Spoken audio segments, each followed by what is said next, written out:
কি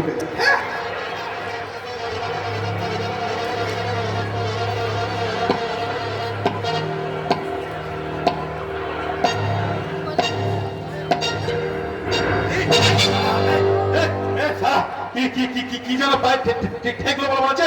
হ্যাঁ ঠেকলো, দেখি দেখি তো সারা ভালো করে দেখি তো। আরে সারা এ তো একটা সন্ন্যাসীর লাশ বলে মনে হচ্ছে। আরে ভগা রে ভগা, তুই সারা এই সন্ন্যাসীকেও পানের জলে ভাসিয়ে এনেছিস বাপ। সারা লাশটার মুখটা আবার ঢাকা দেওয়া, সারা তামাম বডিটা পুরো একেবারে জয় ঢাক। দেখি দেখি মালটার মুখটা একবার দেখি তো।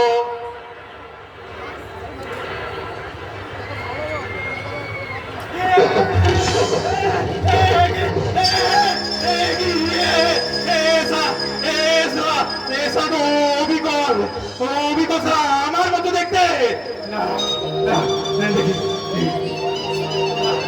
শরীরটার সাথে জড়ানো রয়েছে একটা গেরুয়া রঙের থলে। নিশ্চয় নিশ্চয় ওই থলেটাতে মালপত্র আছে। সাবাস সাবাস বাবা সাবাস।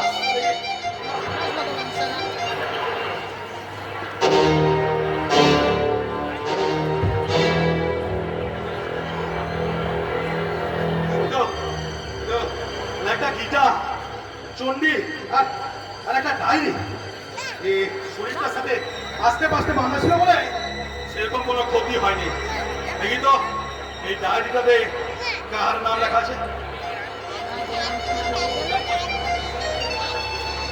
সুমন্ত চৌধুরী, বিখ্যাত শিল্পপতি অংশুমান চৌধুরীর একমাত্র ছেলে সুমন্ত চৌধুরী।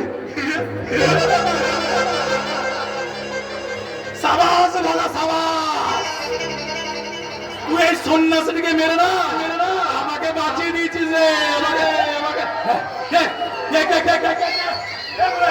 ও সালা শেয়াল।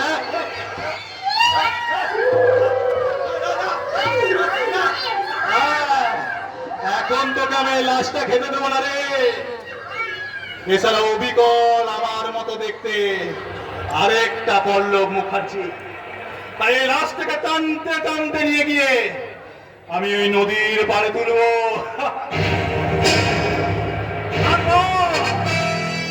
আমার এই কয়েদির পোশাকটা ওকে পরিয়ে ওর এই গেরুয়া পোশাকটা আমি পরবো। সারা পুলিশে জানবে এই পল্লব মুখার্জি মারা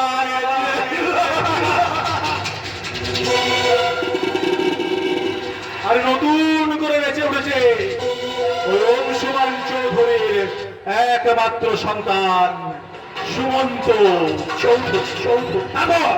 তারপর কিছুদিন ভালো করে এই ডায়েরিটা পড়ে মুখস্থ করে আমি সুমন্ত চৌধুরীর ছদ্মবেশে ঢুকে পড়বো ওই অংশুমান চৌধুরীর বাড়িতে।